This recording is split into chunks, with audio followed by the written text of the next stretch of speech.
Welcome back to season 3 of the Sober Motivation Podcast. Join me, Brad, each week as my guests and I share incredible and powerful sobriety stories. We are here to show sobriety is possible, one story at a time. Let's go. In this episode, we have Meg, who shares her deeply personal journey from growing up in a culture of appearances and early alcohol exposure to facing significant life challenges and navigating gray area drinking. Meg details her experiences with perfectionism, the pressures of life, early interactions with alcohol, and traumatic events in college that contributed to her complicated relationship with alcohol. She discusses the important moment when her drinking habits began severely impacting her life and her decision to seek help, only to be dismissed by a therapist. This is Meg's story on the Sober Motivation Podcast. How's it going, everyone? We're 3 months into a new year, and I'd like to take a pulse on how everyone's doing and feeling. If you made the commitment to get sober in 2024 but are struggling to stay accountable, check out SoberLink. SoberLink is an accountability tool that will keep you honest. It uses a really high-tech breathalyzer system to help when those cravings get a little too loud. Here's why I love it. You'll test at the same time every day, eliminating testing anxiety. Devices have built-in facial recognition so it knows it's you testing. Tamper sensors flag any attempts at trying to beat the system. Friends and family receive instant test results, helping to rebuild trust and prevent relapse. If you're serious about getting sober, this is a tool to use, and the only monitoring system I recommend. Make these next months count. Visit soberlink.com/recover to sign up and receive $50 off your device. Welcome back to another episode of the Sober Motivation Podcast. Today we've got Meg with us. How are you? Hi, Brad. I'm great. How are you? I'm well. Thank you for jumping on here and being willing to share your story with all of us. Thank you for having me. I'm excited to share. Good stuff. So what was it like for you growing up? Well, I was the oldest of three, and so I always wanted to be the good girl. I was the rule follower. I'm born in September, so I'm a Virgo. I'm a perfectionist at heart. And I just never really wanted to disappoint anyone, including my parents. And so I grew up in this country club scene where my parents were either racing off to a party or we were having a party at our house every weekend. And my dad traveled a lot for work. So when he got home after being gone all week, my mom would dress me up in my best Jessica McClintock dress and have me serve hors d'oeuvres to her inebriated guests. And I saw it as a way for my parents to unwind, a way to connect. And for me, it was very much about appearances at the country club scene. And it's very much of how we look and how we appear is extremely important. And then I was people pleasing too, right? Talking to adults as they were having their drinks. And I was, pretty young when this all started. And those are really my first impressions with alcohol. And my dad traveled a lot and we ended up moving quite a bit for his job. And because my birthday is at the beginning of the year, I ended up going to a lot of new schools. And so I had to make friends pretty quickly, and wanting to fit in became of utmost importance to me. And when I was in the fifth grade, my mom took us to a prominent psychiatrist in town and had my brother, sister, and I's IQ tested. And the reason why I bring this up is she had said that my score was very low after I did the test, but it was a good thing that I could draw because I didn't have much else going for me. And those words really sat and sunk into my psyche that I would never amount to much. She was the expert. I was the naive, fifth grader, and just felt like I didn't fit in at a lot of the schools. Now I have an expert telling me that I'm really not smart. And this not feeling really good about myself started at a very young age. And when my mom pulled me out of that all girls school because I was losing friends at the time because my best friend moved to China and the other girls kind of ostracized me and I felt very alone, I went to a new school and I had the quote unquote popular girls over and they asked if they could raid my parents' liquor cabinet. And of course, I wanted to fit in. So we did shots of peach schnapps. I don't even know if they make that stuff anymore, but that's what we did. It was pretty disgusting. And that was my first drink. And it was really in an attempt to fit in and be part of the group. And I had my very first hangover. I threw up the entire next day. And so high school really wasn't much of the same. It was when I could sneak it in, I wasn't allowed to go to parties. And it was more of that binge like type drinking just to kind of fit in and be part of the group. And that continued into college. And then unfortunately, I had an incident my freshman year of college where, again, that binge like type drinking at a on campus keg party, I had been guzzling the keg beer. And a guy asked me to go out back to talk to him because the music was too loud in the party. And so we went out back and I was attacked behind a bush. And so I blamed myself. I felt like it was my fault because I was drunk. I wasn't clearly making good decisions. I started really feeling very confused in my head as to why somebody would do this to someone else. And so I started justifying it in what I was wearing that night. And again, because I didn't make good decisions because I was drinking. And it really instilled a fear in me where I felt like I didn't have control over my body. And I wasn't raped, but I was attacked that evening. And it really propelled me into this staying busy to distract myself from the pain. So in college, I joined a sorority and all these extracurricular activities to kind of stay busy, to not really face that pain that was there and that fear that was now inside my body. And after college, I got myself into a very similar situation with another binge like drinking night, but this time was on a date with somebody and unfortunately was date raped. And now I had this feeling of really being out of control of my body and needing to be in control of everything thereafter, and went into a trauma response really with feeling like I needed to be in control of every single thing in my life. And so I had a lot of college student loan debt and got into modeling to help pay that off, and literally fell into becoming the big alcohol poster child where I was the Budweiser girl, the Jägermeister girl, and really objectifying myself and my body in these bars, handing out shots, doing shots, guzzling down. Kind of this external appearance was so important to me, as you can see, kind of from my childhood, of appearances being of utmost importance. And then external approval from men. And then from work, I got into sales. And so that staying busy and hustle culture really led into this feeling of wanting to prove my worth. So I was only as good as my sales rankings. And it was very much of this culture of work hard, play hard. And in fact, if you didn't go to the bar, it was frowned upon. Yeah. Thank you so much for sharing all of that. Where did you grow up at? I grew up in Delaware. So, Okay. yeah. Awesome. Yeah. Yeah, good. Thank you for sharing all of that because there's a lot of events there too. One thing that I have been hearing come up in a lot of podcasts too recently is that perfectionism, like Yeah. trying to just get things right and get recognition like that. And then what I hear a lot of people share, and maybe you can relate with this, is you just never seem to hit the mark. Like you just never in our we're like in our Never own enough. minds. Yeah, it's just never good enough, it just kind of leaves us shortchanged time and time again. Yes. And it really was not until I became alcohol free of digging into seeing my perfectionism as a coping skill. It was a coping mechanism to feel worthy and to feel enough from kind of what that psychiatrist had told me at a young age, as well as the trauma that had happened in my life. And that trauma response of staying busy and just keep achieving and feeling worthy enough became its own type of addiction for me. And to this day, even with launching my book, Intoxicating Lies, it's still something that I have to continue to work on. And I view that as not a bad thing. That really helped me survive and even thrive at parts of my life. But I have to be in an adaptable kind of place with it versus maladaptive. And the maladaptive is what you were saying, where it's never enough and I feel like I need to do more and I start nitpicking it apart.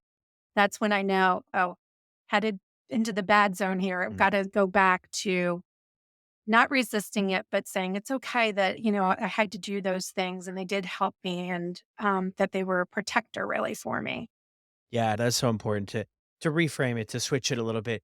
Do you find yourself having a tough time recognizing and celebrating your accomplishments that you have made, say over the last 5, 10 years? Yeah. Yeah, I do sometimes. I get so caught up. It's very easy for me to get caught up in the doing Mm. and not the celebrating. And in fact, when I finished writing the book, my sister is a licensed therapist and obviously a one incredible friend and sister. But I said to her, "Oh my God, I've finished writing the book and I have no platform, no business around this book. How am I going to launch this into the world?" And she was like, "Can we just take a minute to celebrate that you got sober during a pandemic and you wrote a book? We just celebrate that." And I just started crying and I thought, oh my God, she's so right. I sometimes get so caught up in the next step and the next step that I don't sit there. And that's so important in our alcohol free journey, right? To really celebrate all those wins, even if they're a baby win. 100%. Yeah. And I mean, a lot of people I talk to, they get discouraged sometimes to see how everybody else is doing, right? This Yeah. person had 30 days or 100 days or 1,000 days or 20,000 days. And I Yeah. think that we can get complacent with realizing that for anybody to get to 30, they would have to go through one first, and to get to 60, they would have to go through day two first. And it's always being careful not comparing our first month or our second month to somebody's first year. And we can look at that in any other areas of life too. If we're comparing where we're at with other people, it just is going to be just constant disappointment, because there's always, what do they say? There's always going to be someone bigger, faster, stronger. Yes. And it's so true. So we have to So true. really appreciate and celebrate our own unique journeys. So, college for you, it sounds like it anyway, you really got plugged into that binge drinking, right? It seems like when we hit college, it's that you go during the week, you work really hard, or some people do. I didn't really work too hard on my academics, maybe more on the partying.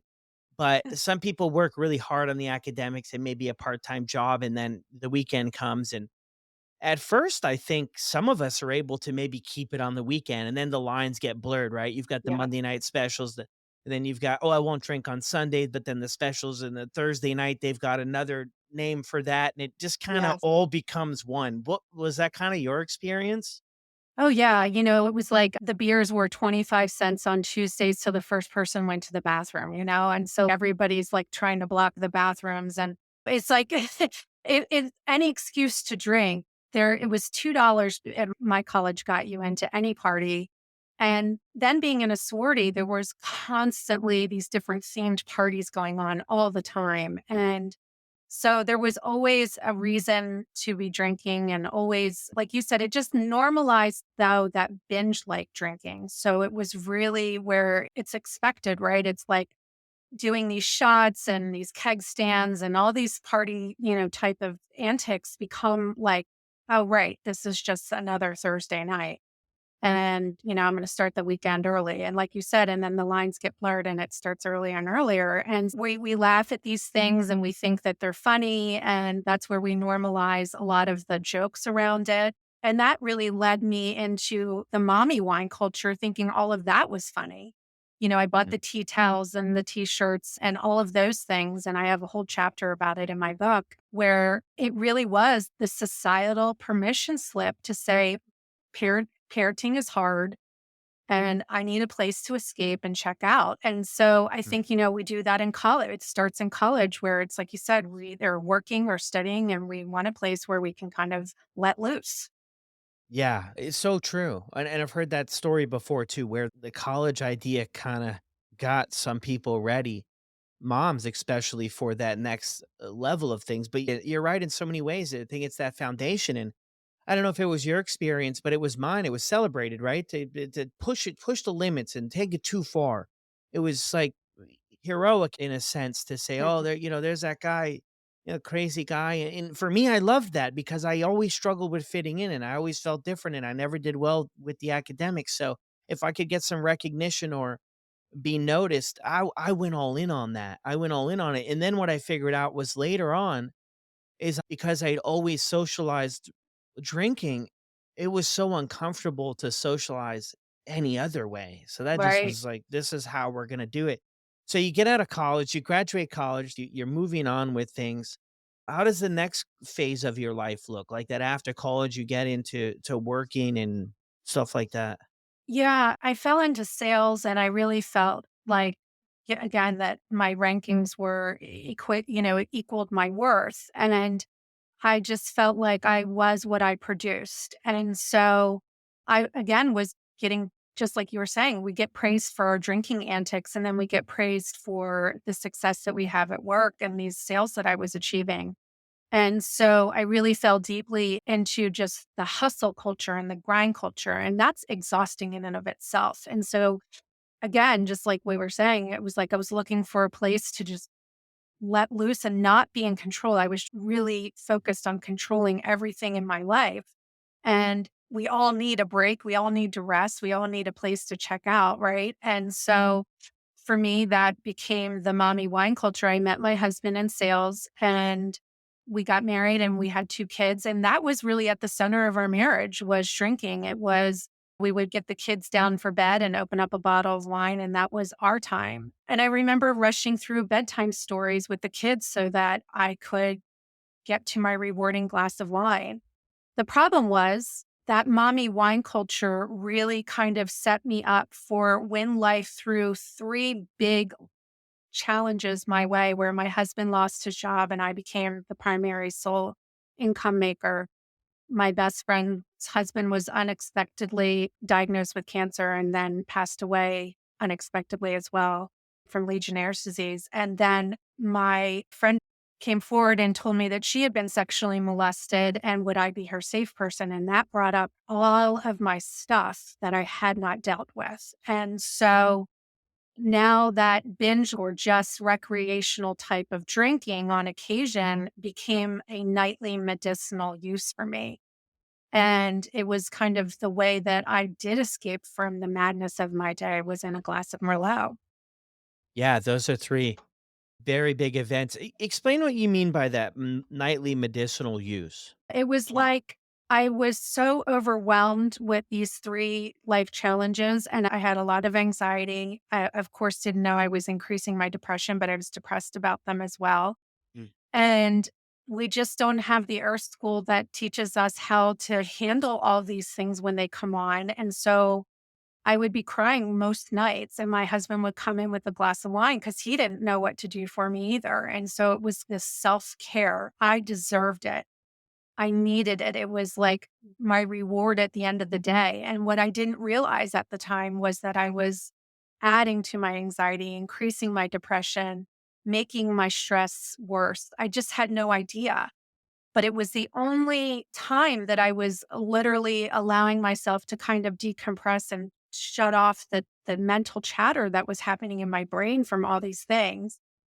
And so it was this constant detox to retox loop, this maddening Groundhog's Day of thinking I was in control all day by not drinking during the day and biking 20 miles. And then as soon as the sun would set, my brain would flip. And it was like I had an AM me and a PM me. I was a divided woman with a divided heart. And I needed that wine at night. It was my self care.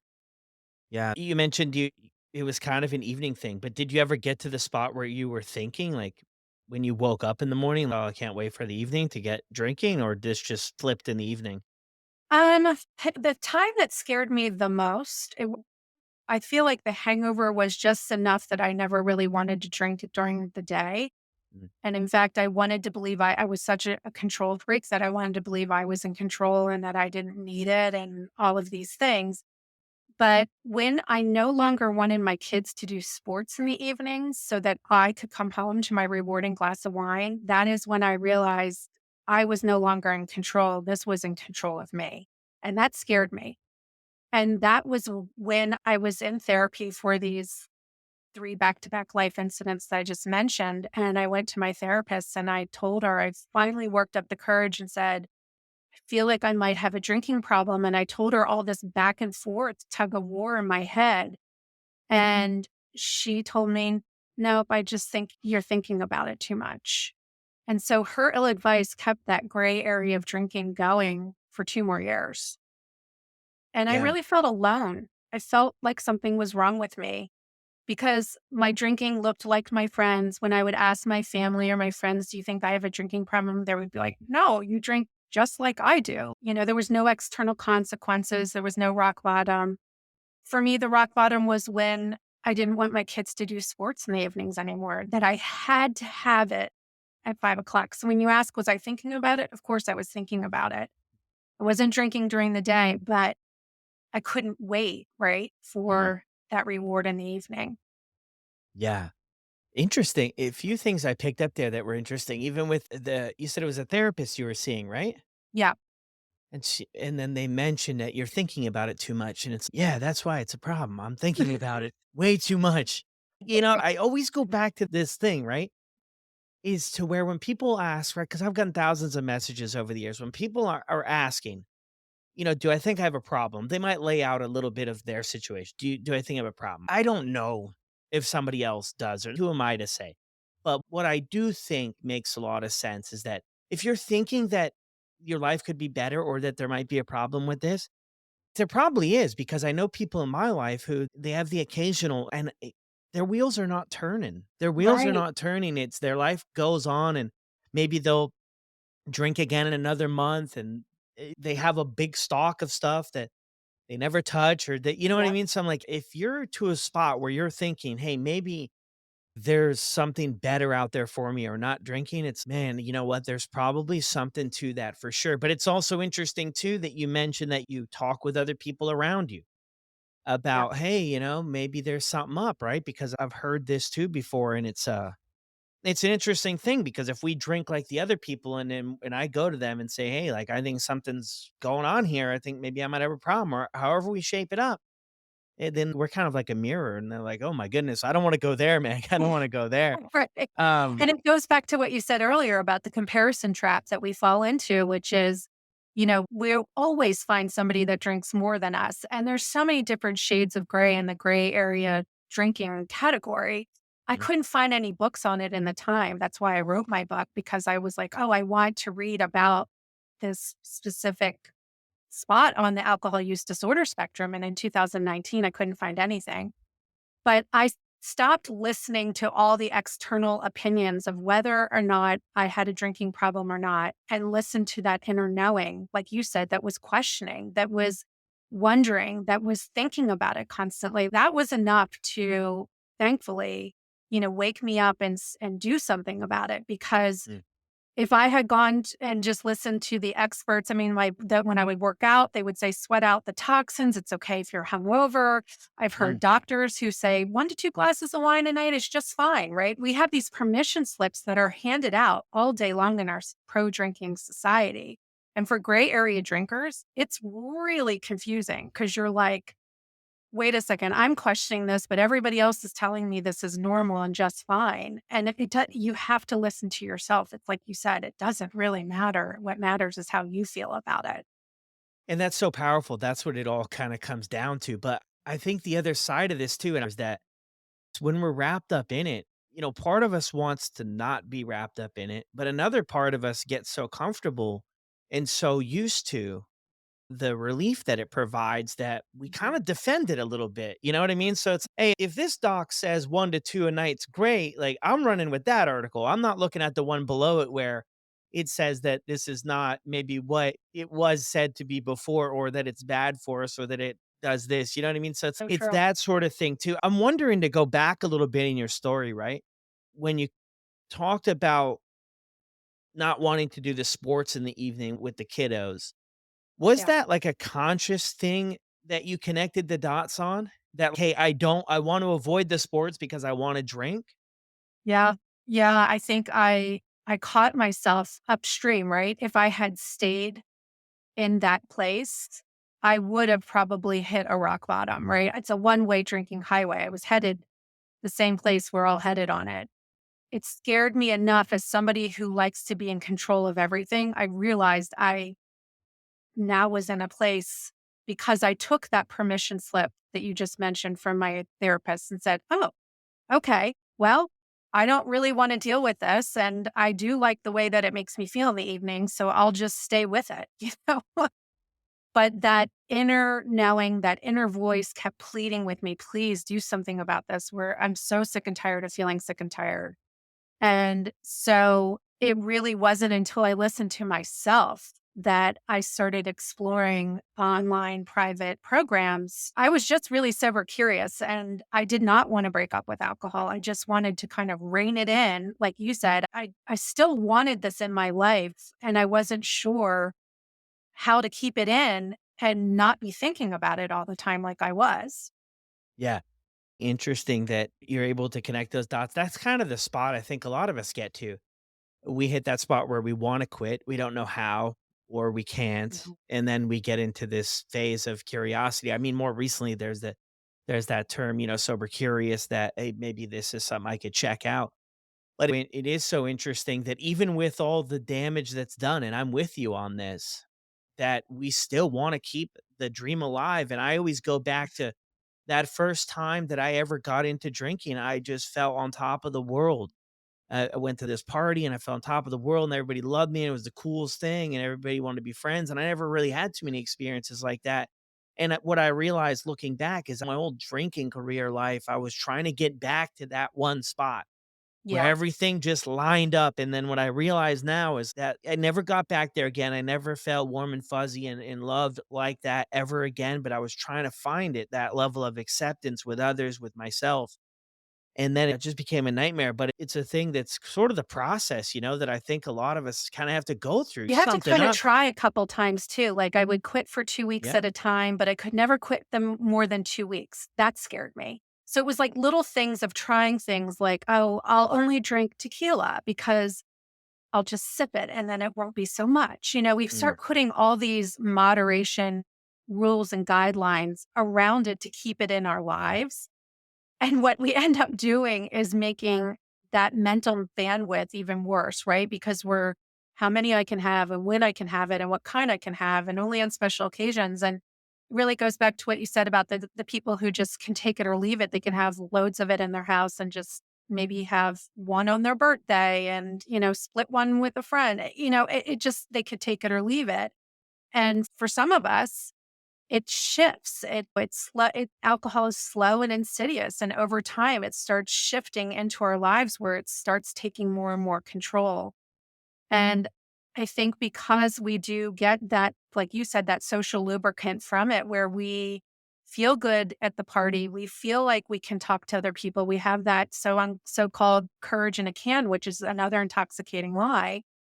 We have to just learn to feel all of our feelings, but we live in a society that says, no, don't feel, just be happy, right? Just pad yourself at every turn, whether it's with shopping, gambling, drinking, drug, whatever it is. Just don't feel it, feel happy. And so we don't model showing others how to do that. And so that's really why I wanted to, especially with my kids. I have a story in the book where I caught my daughter vaping. And here I am telling her not to vape, which is an addictive substance. And yet here I am drinking wine. And, it's like, what are we modeling here? What are we saying is, we have a lot of addictive substances in our culture and ways of checking out. And so it's learning and in the alcohol free journey, getting those tools of how to deal with life and how to feel comfortable in your own skin and to love yourself, like that you don't need all that external approval that I was looking for my whole life too. Yeah. Oh, so powerful there. Yeah, exactly, that external approval from people, and then the drinking too just quiets down the voices, everything else that and like you mentioned in your story, wanting to control everything and kinda this is what it ends up like at the end, right? So how does this story unravel here? So you've come to this spot, you mentioned your therapist said, "Oh, there's nothing to see here, kinda keep on going, you're thinking about it too much." You mentioned it to a few other people, everything's good. So how do you go within at this point? How do you get to the bottom of this? Yeah. So I ended up seeing this was in 2019, and I truly just sober curious, did not want to break up with alcohol, and saw a video with Jen Couch from Sober Sis, which I know you've had on the show. And her video of which this is her term, the retox to detox loop. And I Mm. felt, oh my gosh, this is exactly what I'm doing. There's somebody else out in the world that feels like I do because I really felt alone. I felt like there was something wrong with me. I had a lot of shame around this vicious drinking cycle. And so when I got into her program, I thought it would be me and three other women, and there were thousands of women in there. And I'm thinking, why are there so many women in here? What is going on? And so I just became more and more curious. I thought that I would do 21 days to reset my drinking. And what ended up happening was I ended up feeling better and learning so much about the truth of alcohol that I was like, oh, I'm going to go for 60 days. And then at 60 days, the sleep started to improve. And I've always suffered from eczema. And at 90 days, my eczema was getting better. And Mm, so all these little things, I was having better conversations at work. They were clearer. My kids started saying to me, Mom, you have more patience. And I thought, these were like big things that were happening. And I thought, okay, at 100 days, things really started to shift for me. And I couldn't, with all the research I was doing and all the reading of Quit Lit and listening to podcasts and doing Jen's program, I couldn't find a reason to go back.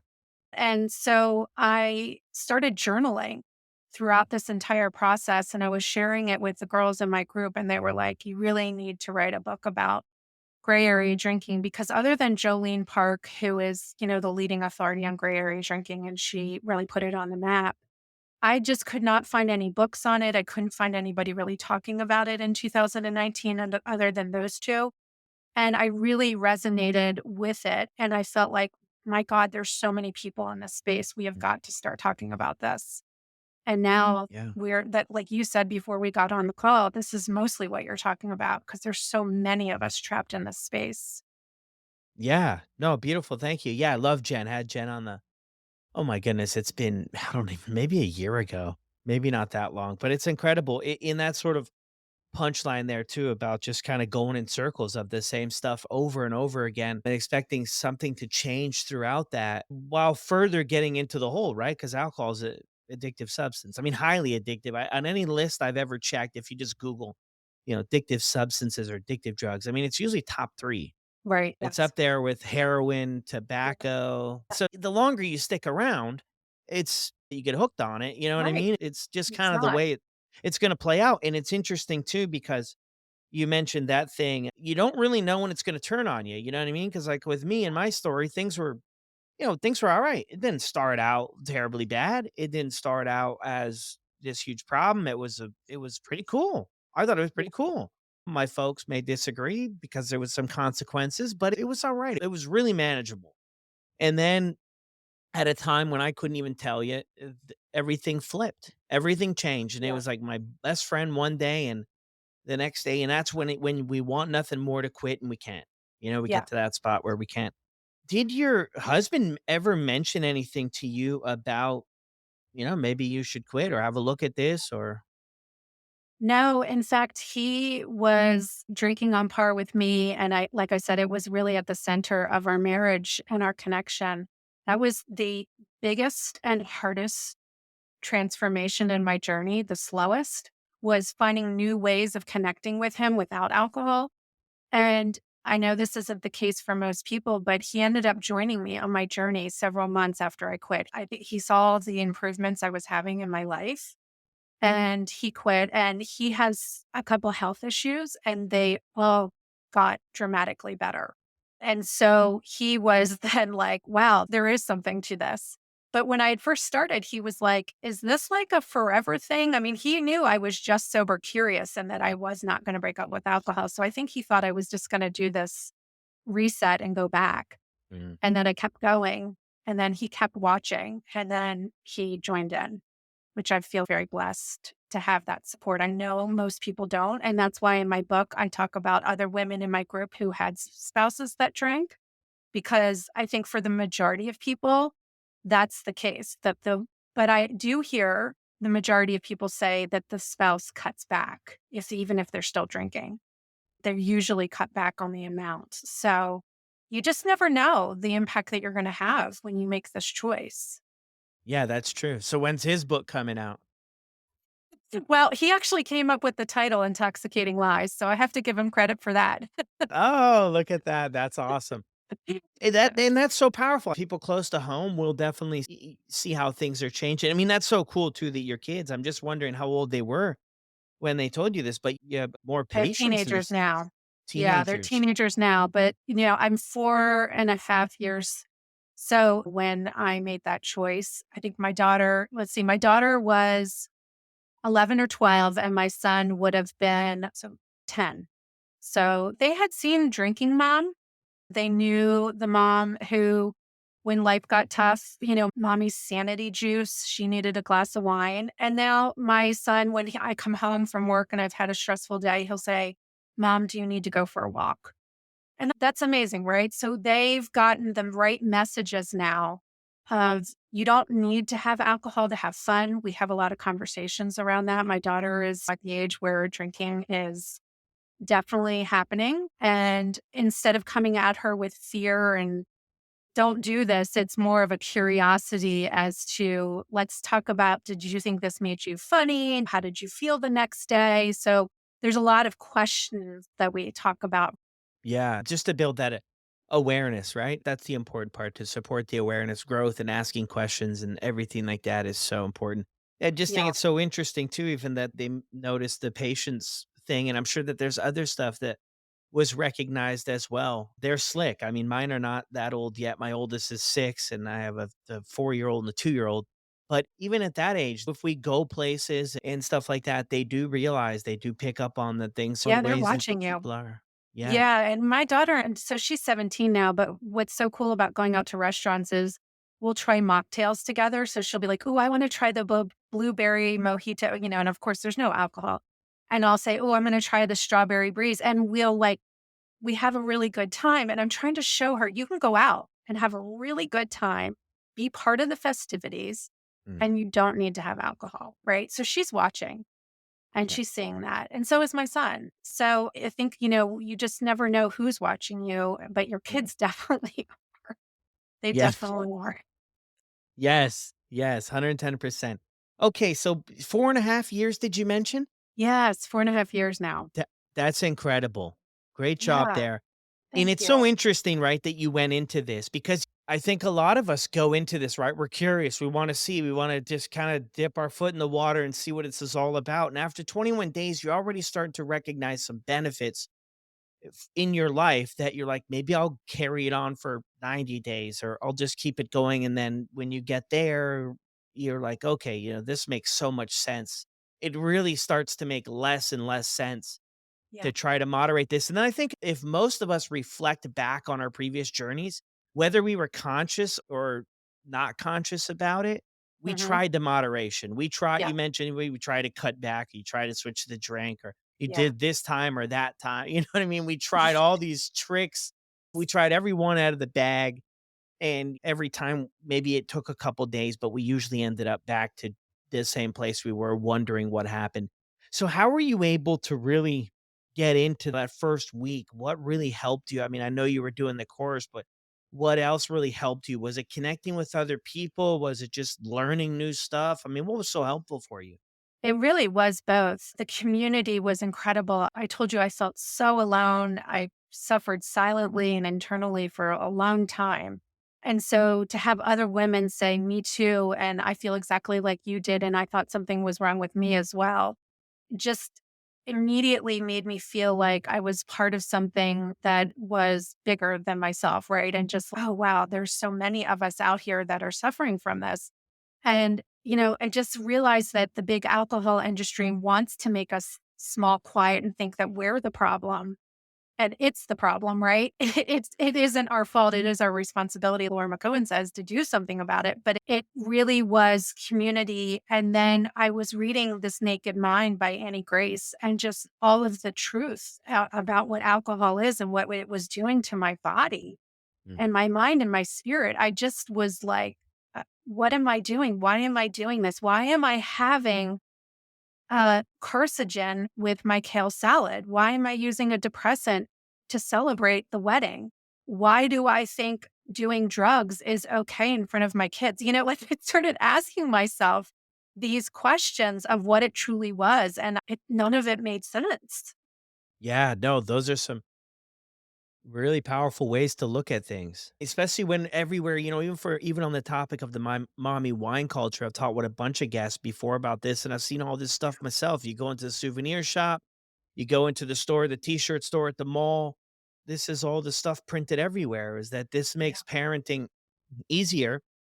And what I hear time and time again is that for being a mom, it doesn't make parenting any easier. And it's, I For mean, once dads you, too. For Well, dads yeah, for too. dad well, for dads too, yeah, it Yeah. doesn't make things any easier, but yeah, it's sort of, over time, we've just gotten into to buying into this idea that Intoxicating lie that it makes parenting easy is such BS, and we're yeah, making women sick. And drinking went up 41% in women during the mm, pandemic.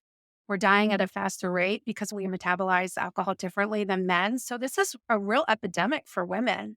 And if we don't go upstream and try to catch before, we're hanging on by a thread, this is why these conversations are so important. And that's why I felt just this urgency to get my book out as soon as I could about gray area drinking because I wanted women to say, "Oh, that's me. I see myself in your story." And that's what has been echoed back to me over and over again. mm. And you gave me the permission slip to explore my relationship with alcohol without having to hit a rock bottom. And that's exactly what the goal of the book was. Yeah. Have you heard some feedback from it for people? What's the impact it's having out there? And the feedback has been overwhelmingly positive of it being not only the permission slip to explore the relationship with alcohol, but also they said it was a permission slip to heal a lot of the trauma or things that had happened in their past about their self-worth. So the book really opens up with about self-worth, about how we feel about ourselves. And all of us, I think at the end of the day, feel like we're not enough, right? That's a common theme that most people feel like. And we used alcohol one way or another to feel accepted or part of something. And it's really an intoxicating lie. And women being sold that this is self care is really making us sick. And so I have regret from when my kids were little and I was too hungover to go play with them. That fuels me to keep getting this message out. But the response is, yeah, it's just been overwhelmingly positive. Like, this is my story. I could see myself in your story. Unfortunately, there's usually alcohol involved with sexual assault at most times. And so there's a lot of women who have been subjected to this, and not many people are talking about that as well. Yeah. Yeah, a lot of people have shared, share a story like that, women, especially women here on the podcast and their stories, and it adds to that trauma that you talk about and that you have to work through. And I Yeah. think for anybody going through trauma, it's obviously not my specialty or anything, but I think putting the alcohol down Hmm. can be a step to start to heal some of these things that we go through. And I think a lot of us have stuff that it goes on or that we've had go on in life that we have to look at too. And maybe some of the underlying things that we're trying to avoid through drinking alcohol. And then it's just kind of these phases in our life, right? We hit the college we talked about in your story, and then it's like the mommy wine culture, and it's stressful and it's overwhelming and it's tough, and you're trying to balance the career. Then you have those other three major events that happen in your life. I mean, it's a perfect storm, and alcohol just seems like the solution. It really works too. It works until it doesn't, And then it's so cool to hear your story about you jumped into this sober curious space. You check out Jen's thing there, you see other people. That's what you hear so often too, right? You jump into these virtual groups, these virtual meetings, and you see so many other people. And for once, it's my goodness, here I am. I thought I was the only person Yeah. going through it. And this is really the big story about what this podcast is all about, is let other people know they're not alone. Tons of different stories, and that you can get out of that cycle and have a really good life for yourself. Oh, the best life. And, I think all of these things disconnect us from ourselves, whether it's the comparison culture, the hustle culture, the pro drinking culture. All of these things disconnect us from who we truly are. And it's only when we remove alcohol, like you said, even if you just do it for a period of time, to get back into your body, to feel what you need to feel, get into therapy, get help, ask for help, get into community, know that you're not alone. We heal best in community. It's the antidote to addiction. And then it's this whole new world that opens up for you. And it's just the most beautiful journey. Honestly, it was the best decision of my life. So I'm just Mm. so glad if anybody's just starting out, just stay curious. Yeah, beautiful. Is there any challenges that you've been able to overcome over those 4.5 years? Oh, yeah. I think every challenge now that comes my way in the past, I was stuck in what I call the drama triangle. So I was either the victim, normally the victim, and I deserved a drink. Alcohol was the rescuer that came in and swooped in, or I was the persecutor. I was the judge. I was judging people. I was kind of staying at this surface level, gossiping, type of attitude in this drama triangle. And I ping ponged in there for years while I was drinking.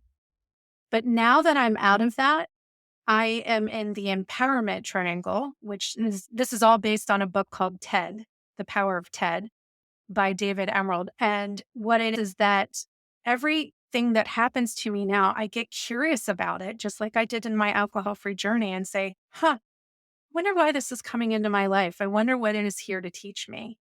And then I start to view the trigger or the person or the situation as actually a gift. It was actually brought to me to help me see a part of myself maybe I haven't seen, or a place within that, a wound that I haven't healed.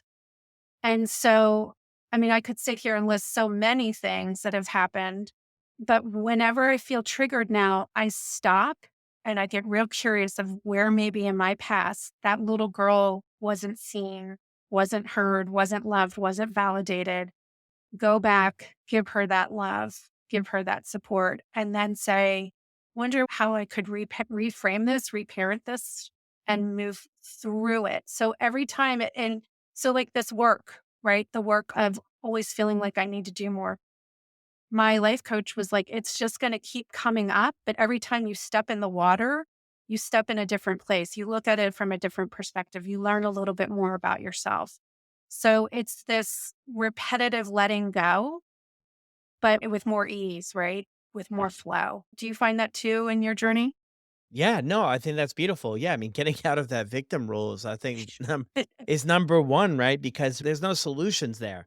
Like we just give all the power away to everything else. And I mean, I'm with you. I was in living like that for a long time. That everything was happening to me, and it's switching over to everything is happening for me, and just looking at things differently, and then going into them with the new experience we have, that whole idea of maybe it's not enough, but the new lens, every time it comes up, we have a little bit more experience to draw on, a different lens we can look at and just appreciate ourselves and for where we are, you know? I mean, look at it's incredible your story and my story and all these stories, you know? It's like we're a lot of us are living where we never thought we would be, right? Yeah, and Yeah. it's amazing, like, the amount of energy and thing and life becomes.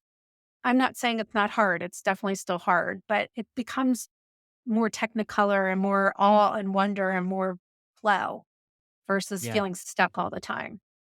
Oh my goodness, does it ever? Yeah, that never I never wanna live like that Groundhog Day Good thing for you. over and over again, yeah. It is, and, you can recognize it because you go through these challenges, and then you're able to recognize your progress and work through them, and sometimes you just have to feel the stuff. You just have Yes, to feel it and work through it, and it's but it's beautiful because hard. But oh, then it yeah. gets easier and easier. Every time you do it, it gets easier and easier, but it is hard at the beginning. Yeah, extremely difficult for sure. And even sometimes in my life now, I still hit stuff where I'm like, I don't know how I'm going to figure this out. But when you're able to really put 110% effort into stuff and not, when we're drinking, I don't know, maybe we're showing up to life at a 20% or a 10% or maybe a Right. 50. Yeah. Um, so when you're showing up at 100%, you can really come up with some solutions and some stuff that's helpful. So Um, true. but look, Meg, thank you so much for jumping on here to share your story. Tell us a little bit more about the book. Where can are you still sold out? I mean, are we going to be able to get a chance at one here? It's in stock now. Yeah. It's been out for about a year now, so you can find it anywhere books are sold. You can get signed copies on my website, which is intoxicatingwise.com. And feel free to reach out to me or follow me on Instagram, which is Intoxicating Lies Book, and that's attached to my Facebook page.